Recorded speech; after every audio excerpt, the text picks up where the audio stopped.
She had $11 in her purse, a broken furnace at home, and a sick toddler waiting for medicine she couldn't afford. And she still said yes. Beatrice Owens, a black woman raising 5 white boys that nobody in the foster care system wanted, gave everything she had to children who weren't hers. She fed them when she was hungry.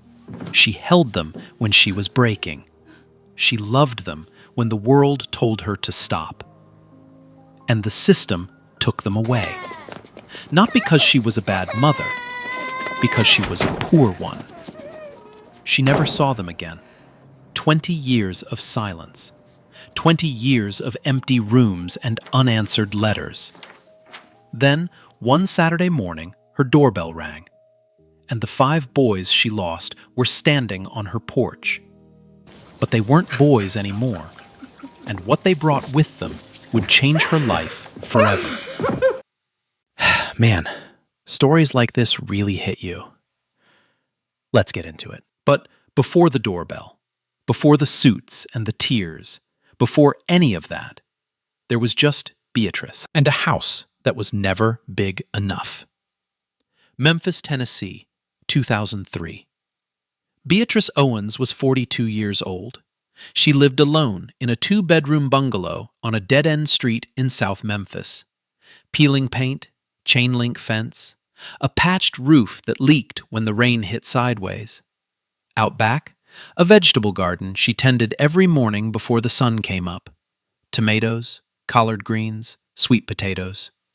She treated that garden like a church. The neighborhood was tired. Boarded-up houses on every other lot. A corner store with bars on the windows. Stray dogs that knew her by name because she fed them scraps from the porch. Beatrice worked 2 jobs. Days, she cooked in the cafeteria at a public elementary school. On her feet from 5 a.m. to 2 p.m., serving hundreds of plates, minimum wage. 3 evenings a week, she drove her rusted 1994 Buick across town to restock shelves at a grocery store until midnight. Her husband, Lawrence, had died 6 years earlier. Heart attack on a factory floor. He was 41. No life insurance, no savings. She still owed the burial, a payment she made every month, $10 at a time, like clockwork. She kept his work boots by the back door, laces tied, as if he might walk in one evening, tired and smiling, the way he used to. Beatrice was not a woman who complained. She hummed gospel while she cooked. She left plates of food on her front porch for anyone who was hungry. When neighbors didn't wave back, she waved again the next day. She wasn't naive. She knew exactly how hard the world was. She just refused to let it make her hard, too. And then Diane Presley called. Diane was a social worker, overworked, underpaid, running on coffee and guilt. She'd placed dozens of children in foster homes across Memphis. Most of those calls were routine. This one wasn't. "B, I've got a boy, 12 years old, name's Elijah. His father's doing 15 years for armed robbery. His mother's in on drug charges. The boy's been in 3 homes in 1 year. Every single one sent him back." "Why?" "He's angry, B. Violent. Punches walls, flips tables, broke a foster father's glasses. His file says high risk. Nobody will touch him." Beatrice was quiet for a moment. She looked around her tiny house. 1 spare bedroom, barely enough grocery money for herself. "Send him to me." She set up a cot in the living room. When Elijah arrived, tall for 12, jaw clenched, fists tight, eyes that dared you to get close, she pointed to the cot and said, "This is your spot. Nobody's taking it."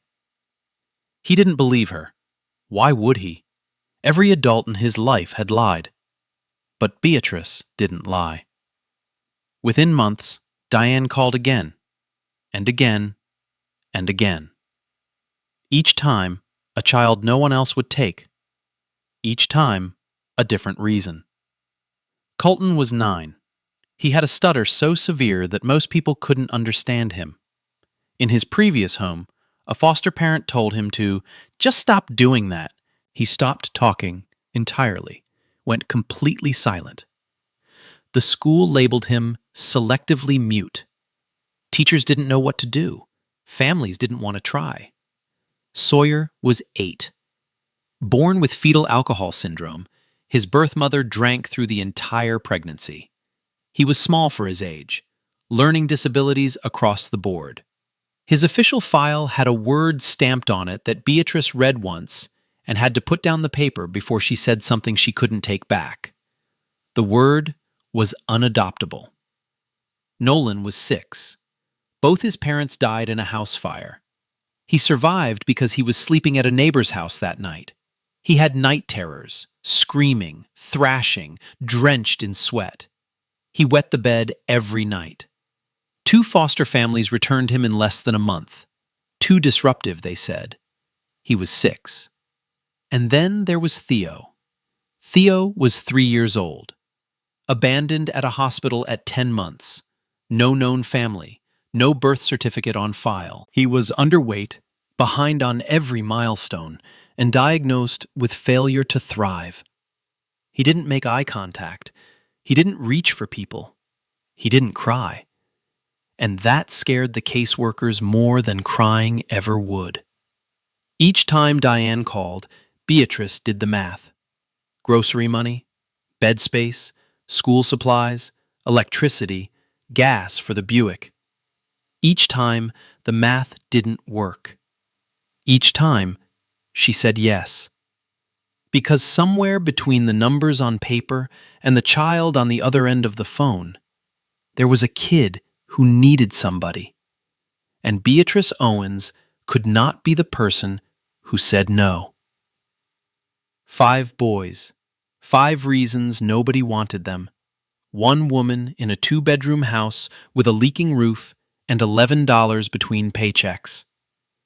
But what Beatrice didn't know, what she couldn't have known, was that every single thing she was about to pour into these children would come back to her, multiplied, 20 years from now, on a Saturday morning she never saw coming.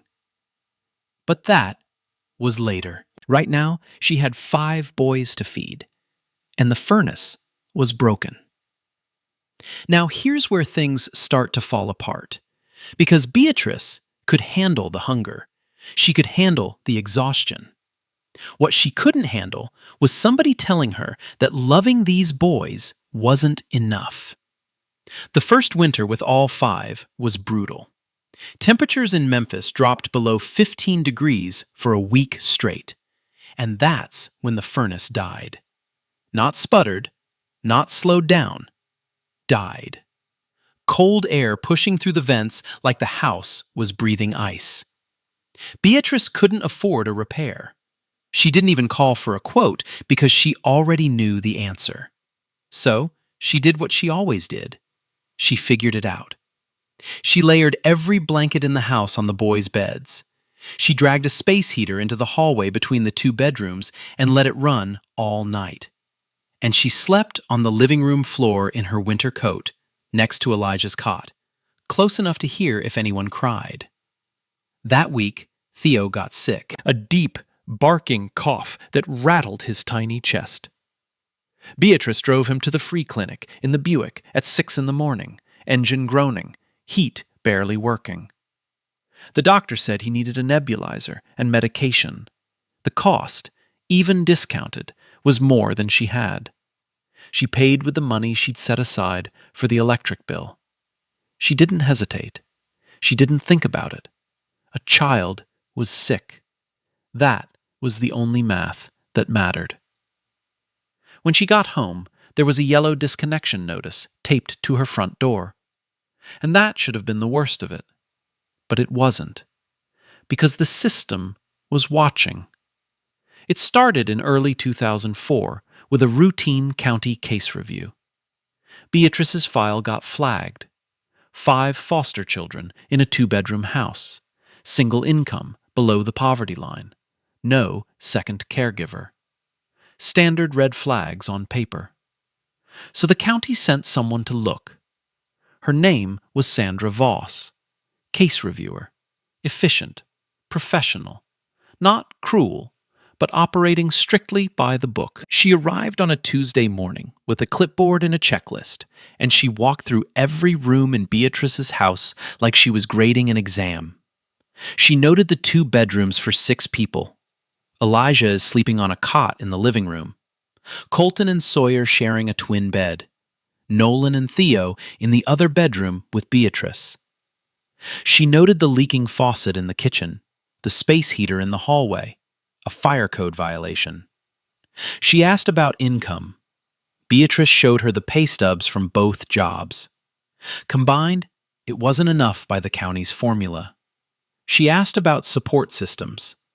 Beatrice had her neighbor Lorraine, 84 years old, and Pastor Rodney Coles at the church. No family, no partner, no backup plan. Sandra wrote her notes carefully. Then she looked up and said, "Ms. Owens, I can see these children are loved, but the county has standards for space, income, and safety. I have to report what I see." Beatrice's voice was steady, quiet, but every word landed like a stone. "Those standards, do they measure whether a child feels safe? Because Elijah stopped punching walls 2 months ago. Colton said his first full sentence in my kitchen last week. Theo laughed for the first time in his life right there by that stove. Does your clipboard have a box for that?" Sandra paused. She didn't answer. She finished her form and left. 4 weeks later, a letter arrived. Official county letterhead. Beatrice's foster care license was under review. The recommendation was redistribution, a cold, clinical word that meant they wanted to split the boys up and send them to separate homes that met the county's spatial and financial requirements. Redistribution. 5 boys who had finally stopped being afraid. 5 boys who slept through the night because they knew someone was in the next room. And the state wanted to scatter them across the city like they were inventory. Beatrice fought. She fought hard. Pastor Rodney wrote a letter of support to the county. Lorraine, 84 years old, bad hip, barely able to stand, went down to the county office in person and testified. Diane Presley argued the case from the inside, putting her own job at risk.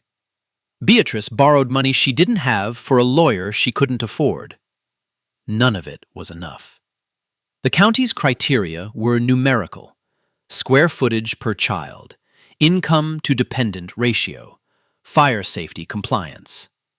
Beatrice failed on every single metric.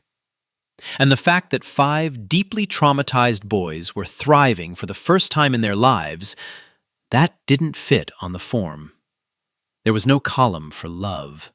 No checkbox for "this woman sits outside a child's door every night until he stops being afraid." The system measured walls and dollars. It didn't measure what happened inside them. The ruling came down in the spring of 2004. The boys would be removed and placed in separate homes across the county. And Beatrice Owens, the woman who never said no, couldn't say a single thing to stop it. But the worst part wasn't the ruling. The worst part was the morning they came to take them. And that morning would break her in a way that 20 years couldn't heal. She knew they were coming. She'd known for 2 weeks. And still, when the morning arrived, it didn't feel real. Beatrice woke up at 4 o'clock. The house was dark. The boys were still asleep, all 5 of them, breathing in that uneven rhythm that children have when they're dreaming. She stood in the hallway for a long time, just listening, memorizing the sound, because after today, the house would be silent. She went to the kitchen and started cooking. Pancakes, animal shapes, the way she always made them. A dinosaur for Theo, a bear for Nolan, a dog for Sawyer, a bird for Colton, and plain circles for Elijah, because he always said he was too old for shapes. But he ate them every time. Every single time. She set 5 plates on the table. She poured 5 glasses of milk. She folded 5 napkins. And then she stood at the stove and pressed her palms flat against the counter to keep her hands from shaking. The boys came in, one by one, rubbing their eyes, shuffling in socks. Theo climbed into his chair and immediately grabbed his fork. Nolan sat close to Beatrice's empty chair, the way he always did. Sawyer counted his pancakes. He always counted everything. Colton sat quietly and started eating without looking up. Elijah came last. He stood in the kitchen doorway and didn't move. He looked at the 5 plates. He looked at Beatrice. And something passed between them that neither of them said out loud. He knew. He'd known longer than the others, because Elijah always knew when something bad was coming. That's what happens when bad things come early and come often. He sat down. He ate his plain circles. He didn't say a word. Beatrice had ironed their clothes the night before. 5 outfits hung on the backs of 5 chairs. She had packed each boy a bag, not the garbage bags that foster kids usually carry, but real bags. She'd bought them at a thrift store, $2 each. 1 blue, 1 red, 1 green, 1 black, 1 gray. She wrote each boy's name inside with a permanent marker so no one could mix them up. So they'd have something that was theirs. She tucked something into each bag. For Colton, a note that said, "Your voice matters. Use it." For Sawyer, the second-hand phonics book they'd read together every night for a year. For Nolan, a photo of Beatrice holding him in the rocking chair. For Theo, a small stuffed dinosaur she'd found at a yard sale. For Elijah, she didn't pack anything extra, because she knew Elijah. He didn't want objects. He wanted the truth. At 8 o'clock, the county van pulled up outside. 2 caseworkers stepped out, followed by Sandra Voss. They stood on the sidewalk and waited, professional, patient, as if this were just another Tuesday. It wasn't.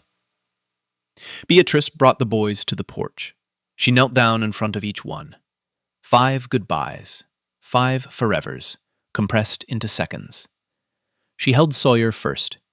He hugged her so tight she couldn't breathe. She whispered in his ear, "You are smart. Don't let anyone tell you different. You hear me?" He nodded into her shoulder, but couldn't let go. A caseworker had to gently pull him away. She knelt in front of Nolan. He was shaking, not crying, shaking. The way he shook during his night terrors. She took his face in both hands. "You are brave. You survived something that would break most grown men. And you're only 6. You remember that."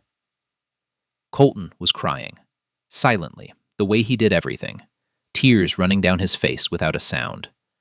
Beatrice pulled him close and whispered, "Don't you ever go quiet again. You have things to say. You promise me." He nodded. He couldn't speak, but he nodded. Then she turned to Elijah, the oldest, the angry one. The one who punched walls and broke things and dared the world to give up on him. He wasn't angry now. His jaw was tight, his fists were clenched at his sides, but his eyes were red. He was 12 years old and trying so hard not to cry that his whole body was rigid. Beatrice held his face the way she'd held Nolan's. She looked straight into his eyes. "You are not broken. You never were. Don't you ever let anyone put that word on you. Not a caseworker, not a judge, not anyone. You hear me, Elijah?" He didn't answer. He pulled away. He walked to the van without looking back. But as he passed the refrigerator, the door still open from breakfast, he stopped. He reached up and pulled off a crayon drawing that had been taped there for months. A stick figure woman surrounded by 5 smaller stick figures. Underneath, in his handwriting, Mama B and Us. He folded it carefully and put it in his bag. He didn't say anything about it. He didn't have to. And then there was Theo, the youngest. 3 years old when he arrived, 4 now. He didn't understand what was happening. He didn't know that the van outside meant he was leaving. He didn't know that redistribution meant he'd wake up tomorrow in a different bed, in a different house, with a different person who didn't know that he liked dinosaur pancakes. Theo just looked up at Beatrice and smiled. A caseworker lifted him into the van. He pressed his small hand against the window and waved. That wave. Those tiny fingers spread wide against the glass. That smile that didn't know it should be breaking. That was the image that would live inside Beatrice Owens for the next 20 years. The van doors closed. Colton turned in his seat and looked through the rear window. His lips moved. 2 words. No sound. His stutter wouldn't let him. But Beatrice read them. She read them perfectly. Thank you. The van pulled away from the curb. It turned at the end of the dead-end street, and then it was gone. Beatrice stood on the porch. She didn't move. She didn't go inside. Lorraine came over after a while and put an arm around her. Beatrice didn't speak. She couldn't. 20 minutes passed. 30. An hour. Finally, she walked inside.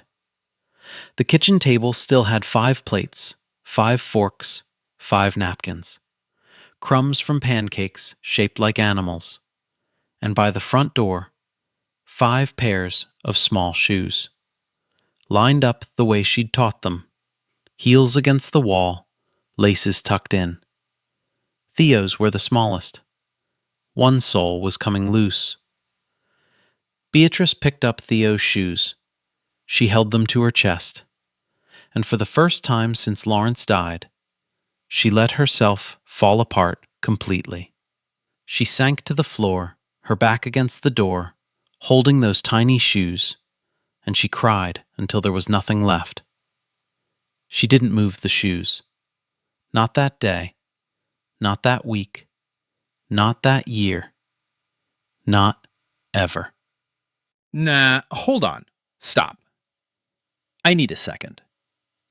Because she knew they were taking her boys. She knew.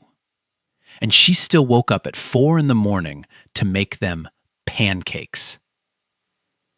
Bro, that's not kindness. That's something I don't even have a word for. And honestly, I don't think I could have done that.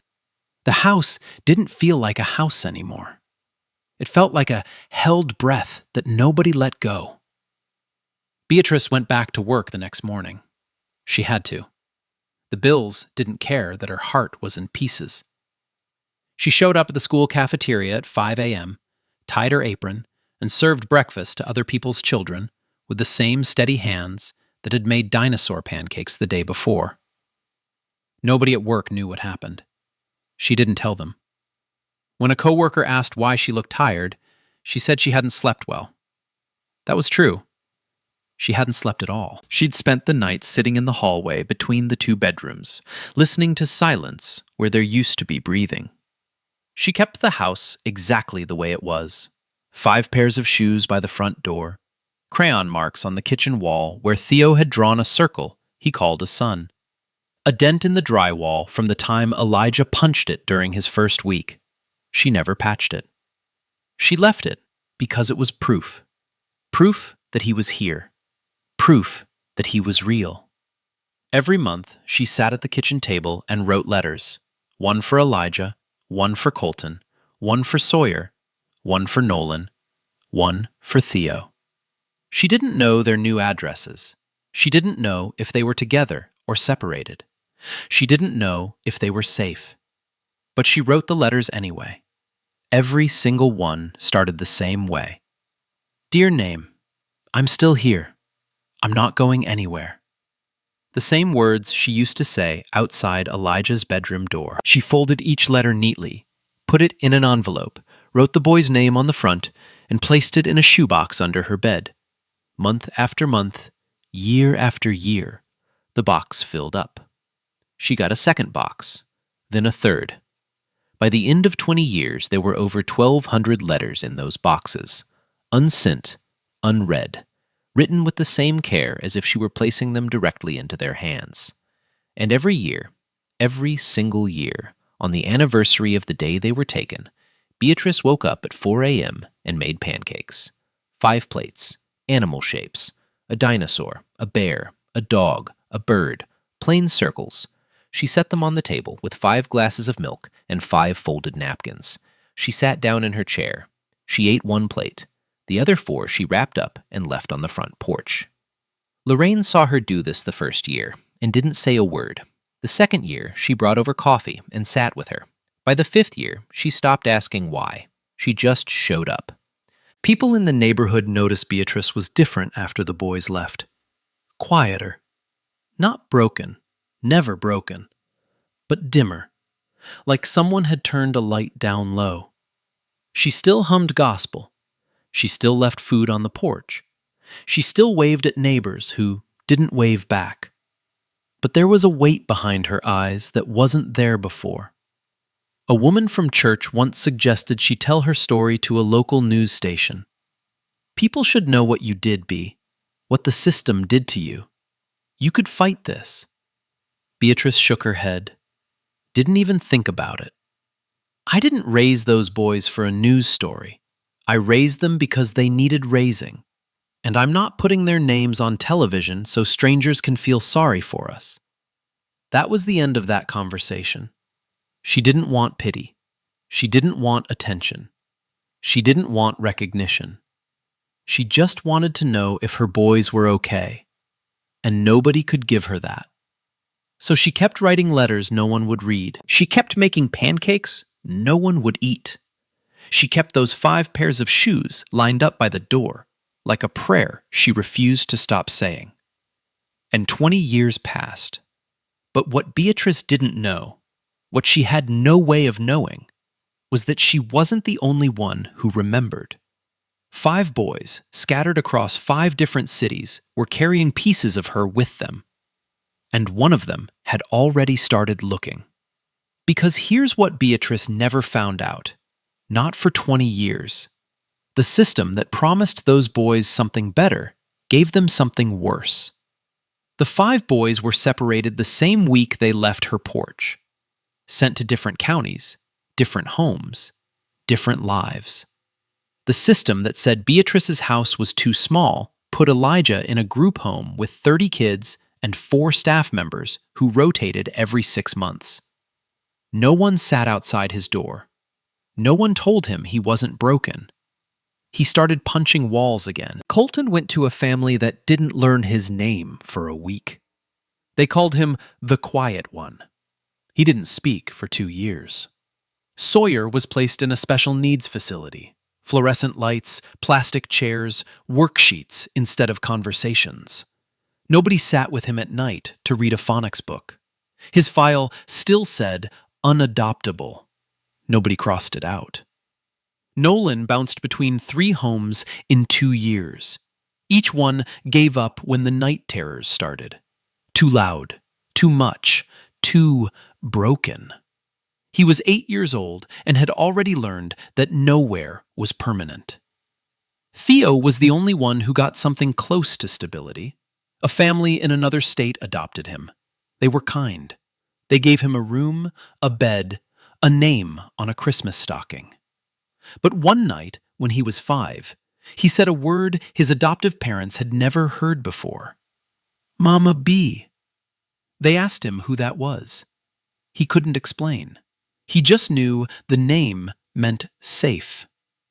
Every one of those boys carried something from Beatrice's house. Elijah had the crayon drawing, folded, creased, tucked into every backpack and duffel bag he owned for the next 20 years. Colton had a sentence burned into his memory. Your voice matters. Use it. Sawyer had a phonics book held together with tape. Nolan had the feeling of being rocked in a chair by someone who didn't let go. Theo had a name. And in every home they lived in after Beatrice, each boy looked for the same thing without knowing they were looking. Small shoes lined up by a front door. A kitchen that smelled like pancakes in the morning. A voice in the hallway that said, "I'm right here." None of them found it. Years passed. The boys became teenagers. The teenagers became men. And one of them, the angry one, the one who punched walls, the one who walked to the van without looking back, started searching. Elijah was 25 years old when he typed a name into a search bar for the first time. Beatrice Owens, Memphis, Tennessee. What he found changed everything. She was still there. Same house, same street, same chain-link fence, same dead-end road in South Memphis. 20 years, and Beatrice Owens had not moved. That detail alone nearly broke Elijah. He was sitting in his office in Nashville, a small firm, nothing fancy, stacks of case files on every surface, when the public records search returned her address. He stared at the screen for a long time. The same address. The exact same address from the day they took him away. She never left. And he knew why. He knew it the way you know something in your bones before your brain catches up. She stayed so they could find her. Elijah was 32 years old. He was a criminal defense attorney. He represented people the system had thrown away. Addicts, repeat offenders, teenagers tried as adults. People whose files said high risk. People who reminded him of himself. He kept the crayon drawing framed on his desk. Every client who sat across from him saw it. Sometimes they asked about it. He always said the same thing. My mother drew it. Well, I drew it for her. He hadn't called Beatrice. Not yet. Because showing up alone wasn't enough. He needed to find the others first. It took him 3 years. Colton was the easiest to find. He was in Atlanta, working as a speech therapist at a children's hospital. He helped kids with stutters, kids who went silent, kids who had been told their whole lives that something was wrong with the way they talked. His office had one piece of decoration on the wall, a framed sentence written in a woman's handwriting. Your voice matters. Use it. When Elijah called him, Colton didn't stutter once. He listened. He was quiet for 10 seconds. Then he said, "Tell me when." Sawyer was in Charlotte. He'd become an educational consultant, specializing in children with learning disabilities. Kids the system called slow. Kids whose files got stamped with words that closed doors instead of opening them. He traveled to schools across the Southeast, training teachers to see potential where paperwork only showed problems. He still carried the phonics book in his briefcase, battered, taped together, pages soft from years of turning. The cat sat on the mat, page 1. The first sentence he ever read out loud, sitting at a kitchen table in South Memphis with a woman who never once told him to hurry. When Elijah found him, Sawyer said one thing: "I still have the book." Nolan was in Dallas. He was a firefighter. He'd chosen the profession the way some people choose a religion, not because it was easy, but because it answered something inside him that nothing else could. "Nobody saved my parents," he told his crew once. "I couldn't do anything. I was 6, but I'm not 6 anymore." In 5 years, he'd pulled 11 people out of burning buildings. Every single time, the moment he lifted someone into his arms, he thought about a rocking chair and a woman who held him through the screaming. When Elijah called, Nolan didn't say, "Tell me when." He said, "Tell me where. I'll drive tonight." Theo was the hardest to find. Different state, different last name. Adopted. The records were sealed. It took Elijah 14 months and a legal petition to unseal the adoption file. When he finally tracked Theo down, he was in Chicago, 23 years old, a pediatrician, still in residency, working 80-hour weeks at a children's hospital. He specialized in failure to thrive cases, babies who didn't eat, toddlers who didn't grow, kids who didn't cry, kids who were exactly like he used to be. Theo didn't remember much from Beatrice's house. He was too young. But he remembered a name, Mama B. He remembered the smell of pancakes, and he remembered laughing. He couldn't remember what was funny. He just remembered that it was the first time. And sometimes, when he was alone in the hospital break room at 2 in the morning, that memory was the only thing that kept him going. When Elijah called him and said, "I found her," Theo was quiet for a long time. Then he asked one question. "Does she still make the dinosaur ones?" Elijah couldn't answer. He was crying too hard. It took 6 months to plan. 5 men in 5 cities with 5 different schedules and 5 different lives, but one shared understanding. This wasn't going to be a visit. This wasn't going to be a phone call or a card or a check in the mail. This was going to be a return, a real one, the kind that changes things permanently. They talked every week on a group call. They pooled money. They hired an architect. They contacted nonprofits. They filed paperwork. They argued about details and agreed on everything that mattered. And they agreed on one rule: Beatrice could not know. Not until they were standing on her porch. Not until she could see their faces. All 5 of them, together, for the first time in 20 years. Elijah said it best on one of those calls. His voice was steady, the way Beatrice's voice had been steady on the morning she knelt in front of him and told him he wasn't broken. She kept our shoes by the door for 20 years. She wrote us letters every month that she couldn't even send. She made pancakes every year on the day we left. She never moved. She never stopped. The least we can do is show up. October 2024. A Saturday morning. 5 black SUVs turned onto a dead-end street in South Memphis, and Beatrice Owens was watering her rose bush. She didn't recognize them at first. Why would she? The last time she saw these faces, they belonged to children. Small hands, baby teeth, shoes that fit in the palm of her hand. Now, 5 men stood on the sidewalk in front of her house. Tall, broad-shouldered, grown. Beatrice set down the garden hose. She squinted against the morning sun. 5 suits, 5 pairs of polished shoes on cracked concrete. Something about the way the tallest one stood, shoulders tense, jaw tight, hands at his sides like he was bracing for impact, made her breath catch. Then he spoke. One word. The name that only 5 people in the world had ever used. Mama B. The garden hose hit the ground. Water pooled around her slippers. She grabbed the porch railing with both hands because her legs stopped working. She looked from face to face, and the years peeled away like paint. Elisha? A whisper. Then louder. Colton. Sawyer. Nolan? Her voice cracked on the last name. Theo? Theo stepped forward. He was 23 now, a doctor.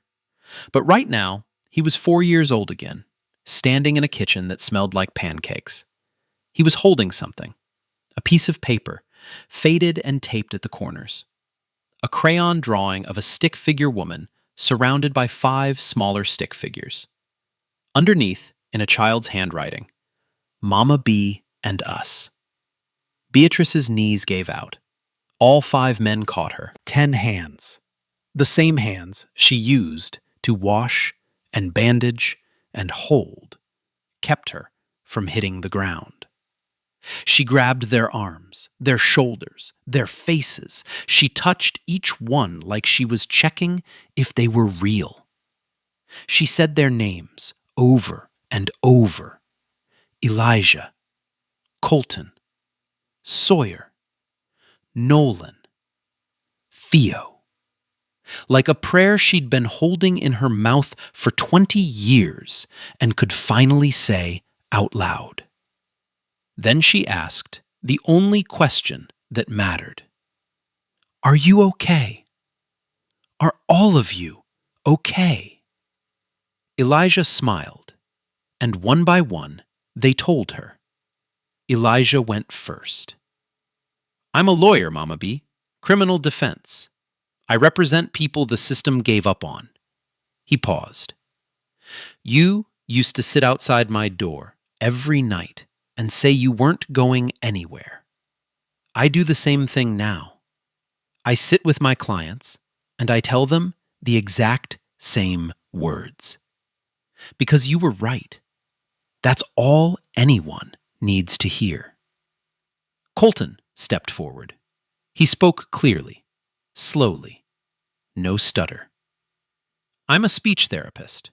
I work with kids who can't talk, kids who went silent the way I did. His voice shook, not from the stutter, but from everything underneath it.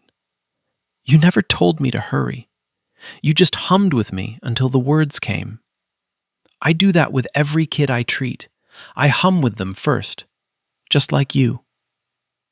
Sawyer reached into his briefcase and pulled out something Beatrice hadn't seen in 20 years. The phonics book. Battered, taped together, pages worn soft. He held it up. Page 1. The cat sat on the mat. You read that with me 200 times, and you never got tired. He opened it to the first page. I work with kids like me now. Kids they call unadoptable. I show them this book, and I tell them about a woman who sat with me every single night until I could read. Nolan stood straight, the way firefighters stand. I'm a firefighter, Mama B. 11 rescues in 5 years.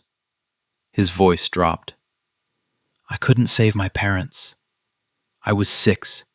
There was nothing I could do. But every time I carry someone out of a burning building, I think about you carrying me to that rocking chair.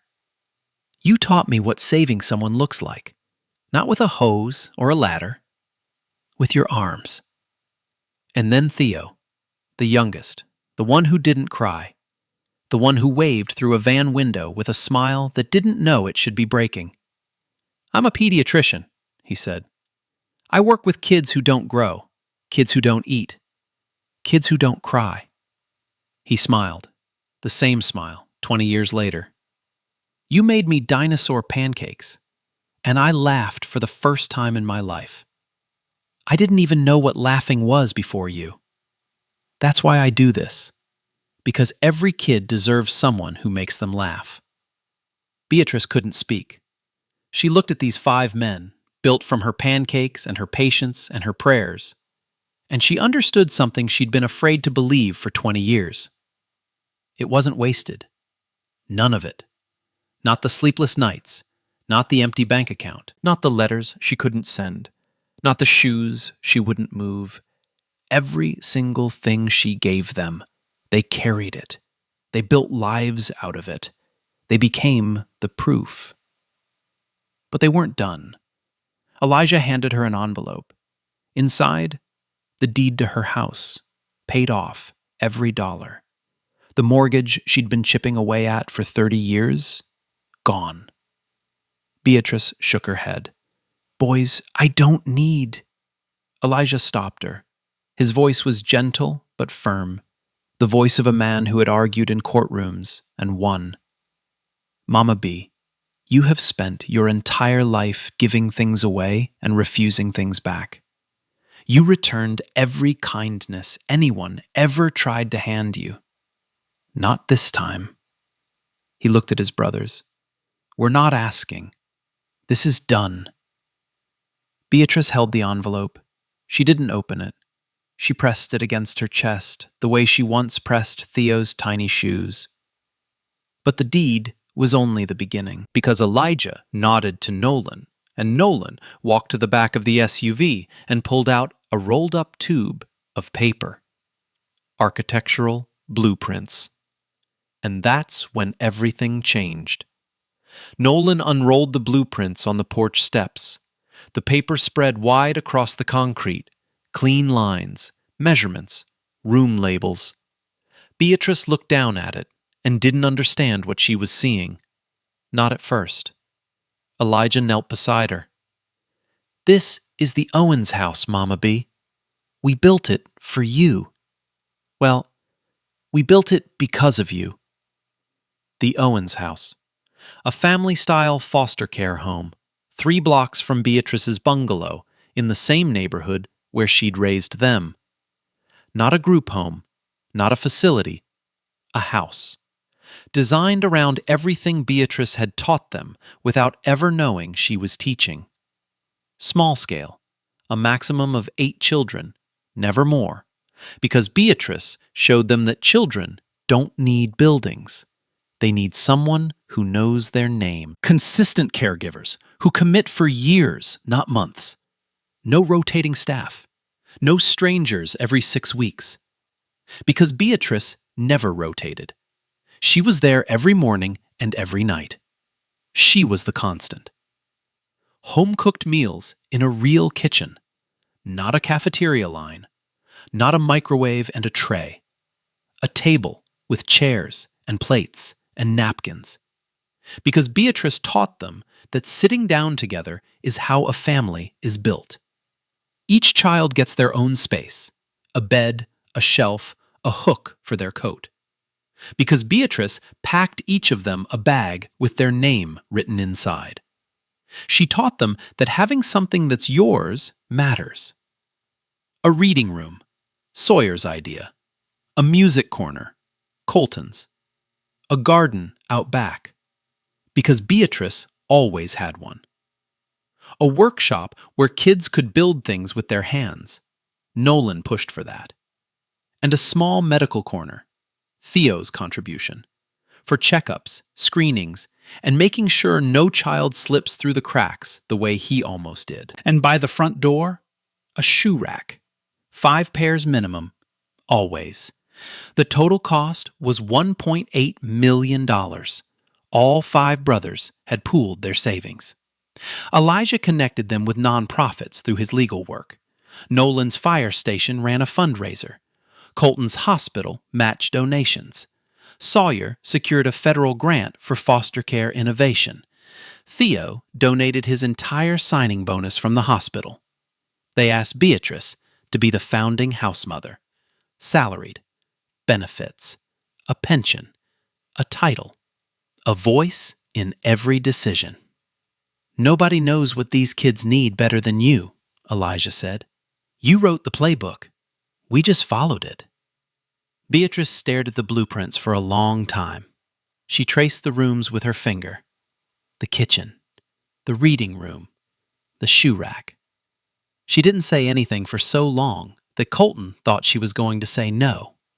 Then, Nolan walked back to the SUV one more time. He came back carrying a box. A shoebox.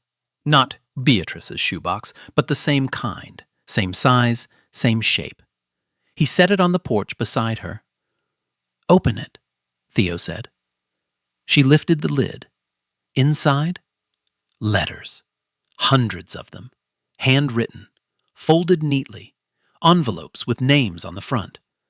1,200 letters. Every letter Beatrice had written over 20 years. Elijah had recovered them through Diane Presley, who had kept copies in the case file all along. He gave copies to each brother. They read every single one. And then they wrote back. Every letter Beatrice sent, they answered. 20 years late, but answered. Beatrice picked up one at random, a reply from Colton to to a letter she'd written when he would have been 14. She read it out loud, barely above a whisper. Dear Mama B, you asked if I was using my voice. I am. Every single day. Because of you. She closed the box. She pressed it to her chest. She couldn't read any more. She looked at the blueprints again. She looked at the 5 men. She looked at the shoe rack in the architect's drawing. And then she said something that surprised all of them. I don't need the money. I never needed money. I just needed to know you were okay. Her voice cracked. And you're more than okay. She straightened her back. She wiped her face.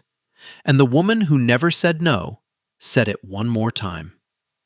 But those children, the ones in the system right now, the ones sleeping in group homes tonight, the ones whose files say they're too much, they need this. So yes, I'll do it. She accepted. Not for herself, for every child who was ever told they were unwanted. And 6 months later, the Owens house opened its doors. The morning the Owens house opened, the first child arrived at 7 a.m. A 6-year-old girl. Brown hair, skinny arms, a garbage bag of belongings dragged behind her like it weighed more than she did. She stood on the porch and didn't move. Her eyes were wide and empty, the way Theo's eyes had been 20 years ago. Beatrice was waiting at the door. She knelt down, the same way she'd knelt on a different porch in front of different children a lifetime ago, and said, Come on in, baby. Are you hungry?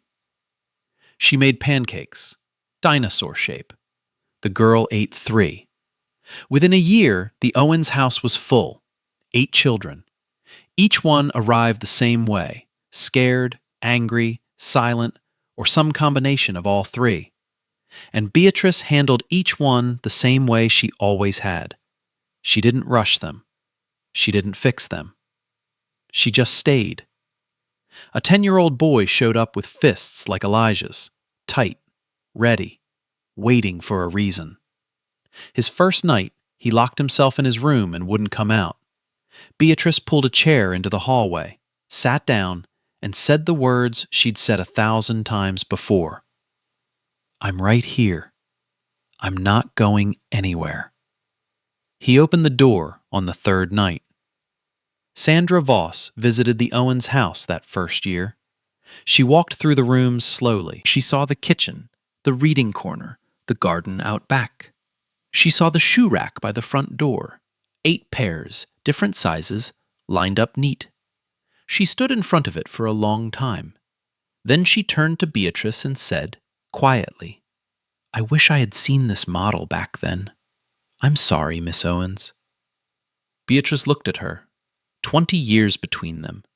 20 years of silence and loss and letters that were never sent. She could have said 100 things. She said 5 words. Help me build more of them. One evening, after a long day, Beatrice came home to her bungalow. Something was different. She looked down at the porch. 5 pairs of shoes were lined up by her front door. Not children's shoes. Men's shoes, dress shoes, work boots, sneakers, running shoes, loafers. 1 pair from each of her boys. A note was taped to the door, in Elijah's handwriting. We finally outgrew the old ones, but we'll always come back to this door. She brought them inside. She set them down next to the 5 tiny pairs that had been there for 20 years, small and large, side by side. The whole story told in 10 pairs of shoes. And on the refrigerator at the Owens house, 2 crayon drawings hung side by side. The new one by the 6-year-old girl, Miss B and us. And next to it, faded and taped at the corners, the original, Mama B and us. 2 drawings, 20 years apart. The same love. Yo, real talk. This story broke me. Like, actually broke me. She wrote letters for 20 years, knowing nobody would read them. She made pancakes for kids who weren't even there. That's not a story. That's a whole different level of love. And I'm still thinking about it. I probably will be for a while. So let me ask you something. Who's your Beatrice? Who loved you when they didn't have to? Drop their name in the comments. They deserve to be seen. And if this story hit you somewhere real, if it reminded you that the small things aren't small, hit that like button. Share this with someone who needs to hear it today. And subscribe if you haven't yet. We tell stories like this every single week. Because the world has more Beatrices than you think. You just have to look.